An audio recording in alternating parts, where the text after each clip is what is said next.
Hey everyone! In today's video, we're going to be outlining 7 ways in which living together enables sustainable living.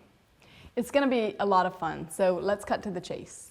You know when you're a kid and you hear something you don't understand and you get this weird mental image of what it is? Yeah. Well, for me that thing was carpooling. I heard the word, I didn't know what it meant, and I just imagined a car with a swimming pool in back and little people diving in. I never bothered to ask about it. It's really weird. Anyway, at the Bruderhof we share all of our possessions, and that includes our cars. There is not a vehicle per person or even a vehicle per family. Sharing vehicles means there's an added level of consideration before you take a trip somewhere. For example, if I want to take my family to the beach but Melinda's got to go to the hospital, the priorities are obvious there. Well, thank you. Bottom line, when vehicle usage is based more on need versus want, you travel less and we all pay the environment a favor. Next, shared housing. Here at the Bruderhof, each family gets an apartment with a living area and bedrooms. There's a common kitchen area with a fridge, oven, and all the other normal kitchen appliances. And that's usually shared by several families, like we have 3 families who share. Bathrooms are also shared for the most part. As you can imagine, there's a lot less energy consumption per person to heat those houses in cold weather. And some communities even use these centralized wood chip boiler systems, which are efficient and also environmentally friendly. Granted, most people in the Western world would find this type of living arrangement a bit much.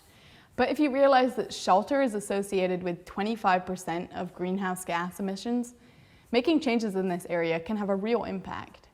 And it's only relatively recently that we've come to think that living individually and all spread out is normal. And that's had its effect on the planet. Yeah, I often think about that as I'm standing in line waiting for the bathroom. At least I'm doing my little bit for climate change. I'm sure you think that. The next point's pretty simple. Communal meals means less people cooking and less cooking facilities and equipment used. It also saves on human resources.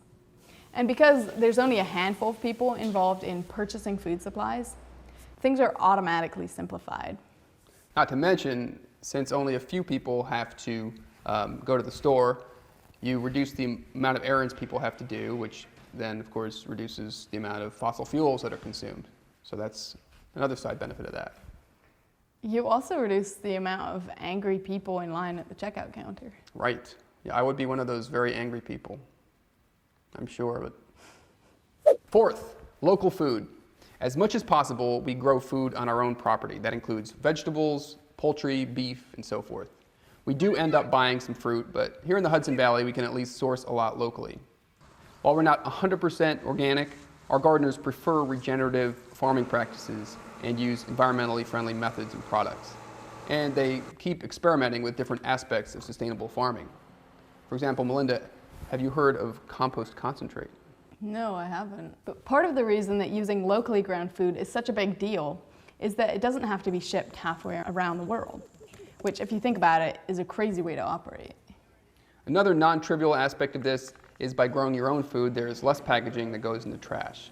For example, we have a guy who brews beer, and instead of putting it in cans, which are wasteful, or disposable bottles, he puts it in reusable glass jugs. And by the way, it's insanely good.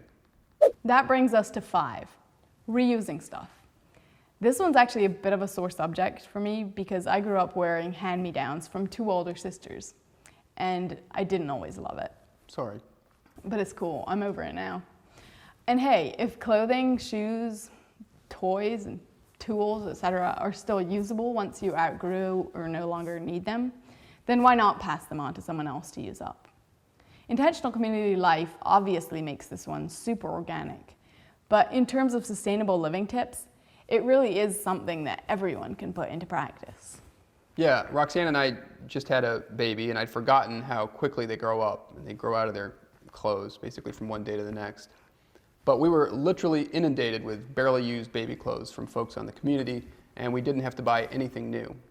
And once he's grown, we'll be passing them on to the next person. And the kids don't care, so why should anyone else care? Yeah. This also applies to things you need but don't use all the time, like lawnmowers or camping equipment, mountain bikes, or even cameras. Speaking of sore subjects, Melinda's always trying to borrow my camera.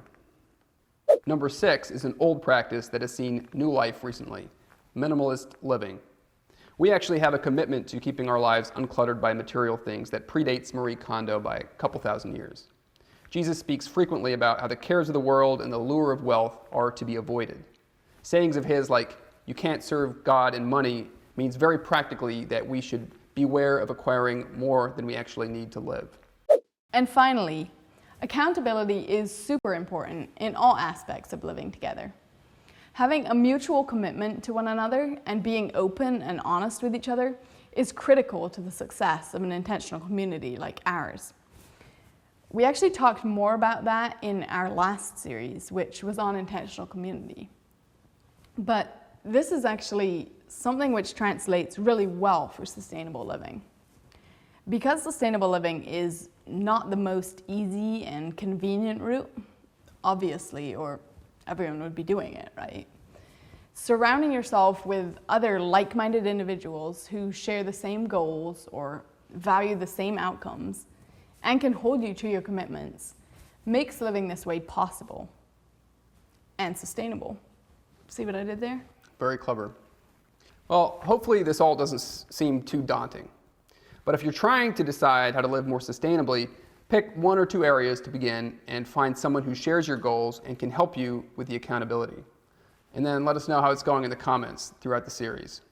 So thanks for watching. Please like and subscribe, and also ring the bell to be notified next time we upload a video.